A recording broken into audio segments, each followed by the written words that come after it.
જય માં કોડિયાર, જય સિયારામ. મિત્રો, આજે જે વિષય પર વાત કરવી છે એ છે કે આધ્યાત્મિક થવું અને ધાર્મિક થવું બે વચ્ચે કોઈ અંતર છે ખરું? અને જો અંતર છે તો એ શું છે? અને કેવી રીતે બંને વચ્ચે થોડું સામ્ય પણ છે? તો એક મારી અંગ્રેજી બ્લોગ છે, એના આધારે એનું ભાષાંતર કરી અને આ વિશે ચર્ચા કરીશું. હવે મેરિયમ વેબસ્ટર ડિક્શનરી એવું કહે છે કે ધર્મ એટલે શું? તો કે જેમાં માન્યતાઓ હોય, જેમાં નિયમો હોય, જેમાં કોઈ ભગવાનને પૂજા કરવાની વાત હોય, એ પ્રકારની જે વ્યવસ્થા હોય, અથવા જે એક પ્રકારના રિચ્યુઅલ્સ, એટલે કે આપણે જે પૂજાપાઠ કરીએ એ બધા જે પદ્ધતિઓથી ભગવાનની પૂજા કરવાની હોય અને એ વિશેની માન્યતાઓ હોય, એ વિશેના તહેવારો હોય, તો એને એક પ્રકારે ધર્મ કહી શકાય. તો એનો અર્થ એ થયો કે ધર્મની આખી જે વ્યાખ્યા છે એમાં ભગવાનનું અસ્તિત્વ ખૂબ જરૂરી છે. જો ભગવાનના અસ્તિત્વની વાત ન હોય તો ધર્મની વાત ન થઈ શકે. એવું એક આ વ્યાખ્યા પરથી આપણે પ્રસ્થાપિત કરી શકીએ. બીજો એનો અર્થ એ પણ છે કે જો તમે ધર્મમાં માનતા હો તો તમે ભગવાનમાં માનવું ખૂબ જરૂરી છે. એટલે ધાર્મિક થવું હોય તો કોઈ પણ પ્રકારના ભગવાનના કોઈ પણ સ્વરૂપમાં આસ્થા હોવી એ ખૂબ જરૂરી છે. ભગવાનમાં માનવાથી તમને એક પ્રકારનો ધ્યેય મળે છે, એક પ્રકારની શાંતિ મળે છે. અને ભગવાનમાં માનવામાં કશું વાંધો નથી. એટલે અહીં કોઈ ભગવાનમાં માનવા વિશે કોઈ વાંધાજનક વાતો એવું કશું જ નથી. હું પોતે રામ ભગવાનમાં અને માતા ખોડિયારમાં ખૂબ માનું છું. સંતરામ મહારાજ મારા ગુરુ છે. એટલે એવી કોઈ દલીલ અહીં નથી આપણે કરી રહ્યા. હવે મહત્ત્વની વાત એ છે કે જ્યારે તમે ભગવાનમાં માનવાની વાત કરતા હો, એ તમને જ્યાં સુધી સ્ટ્રેસ ફ્રી રાખતું હોય એમાં કશું જ ખોટું નથી. તો પછી પ્રશ્ન એ છે કે ભાઈ, આટલું બધું ભગવાનમાં માનવાથી જો ફાયદાઓ હોય, જીવનમાં કોઈ ધ્યેય મળતું હોય, સ્ટ્રેસ ફ્રી રહેવાતું હોય, શાંતિ મળતી હોય, તો પછી સમસ્યા ક્યાં છે? જો એટલું સરળ હોત કે ભાઈ હું ભગવાનમાં માનું અને મને શાંતિ મળી જાય, તો ધર્મનો કોઈ વિરોધ કરત જ નહીં. અથવા ધર્મ અને આધ્યાત્મિકતાની જે આ એક પ્રકારને આપણે કમ્પેરિઝન કરીએ છીએ એનું અસ્તિત્વ જ ન હોત. હવે આટલા બધા ધર્મો છે આ વિશ્વમાં, ઓર્ગેનાઇઝડ રિલિજિયન ઇંગ્લિશમાં કહેવાય એને, રિલિજિયન્સ, તો પણ કેટલા બધા લોકો એવા છે કે જે ભગવાનમાં અથવા કોઈ ઓર્ગેનાઇઝડ રિલિજનમાં નથી માનતા. અથવા કેટલા બધા લોકો છે કે જે અલગ અલગ ધર્મો માને છે. તો એવું કેમ છે કે કોઈ એક પર્ટિક્યુલર ધર્મને જ બધા લોકો ફોલો નથી કરતા? હવે એના ઘણા બધા કારણો હોઈ શકે, પણ આપણે એમાં નથી જતા.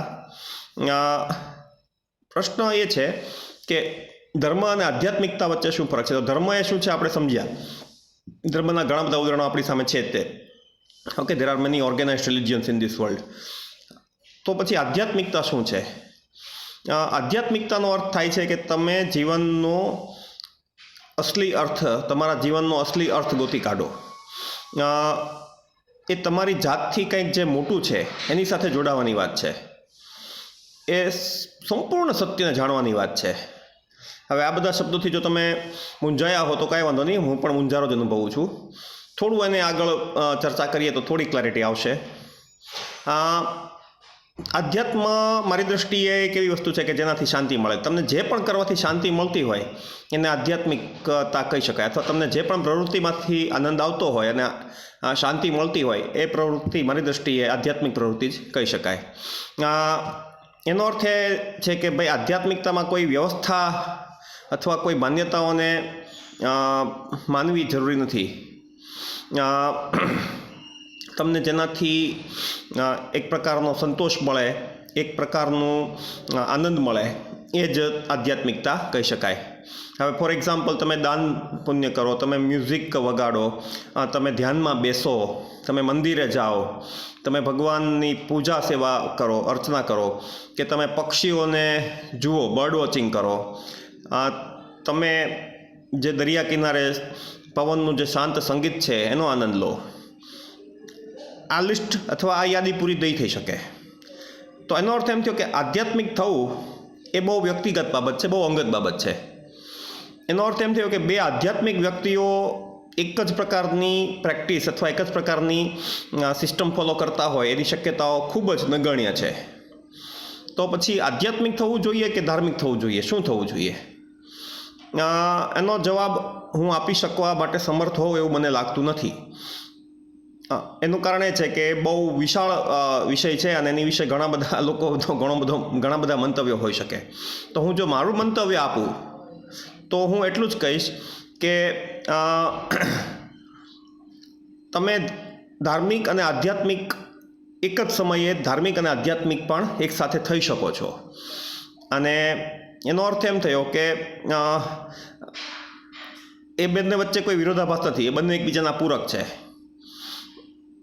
મારી દ્રષ્ટિએ આધ્યાત્મિકતા એ કદાચ છેલ્લું જે આપણે કહીએ ડેસ્ટિનેશન અથવા છેલ્લી મંજિલ છે, જ્યારે કદાચ ધર્મ છે એ સુધી પહોંચવાનો એક રસ્તો છે.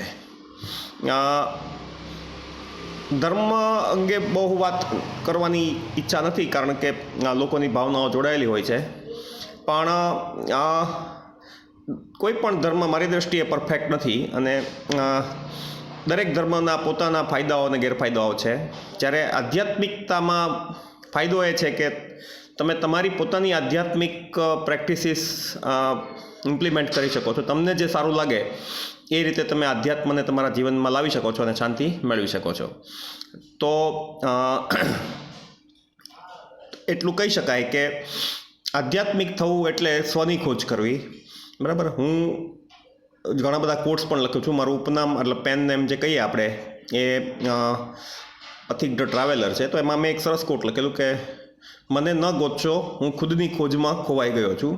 તો મારી દ્રષ્ટિએ કદાચ આધ્યાત્મની આનથી વધારે સારી વ્યાખ્યા ન હોઈ શકે. તો પોતાને ગોતીએ, અંદર જઈએ. શાંતિ અંદર જ છે, બહાર નથી. અને કદાચ એ જ વાત તમે જોશો તો બધા જ ધર્મો ક્યાંક હરીફરીને તમને કહેશે પણ ખરા. તો આ સાથે અહીં વિરમું છું. જય મા ખોડિયાર, જય સિયારામ.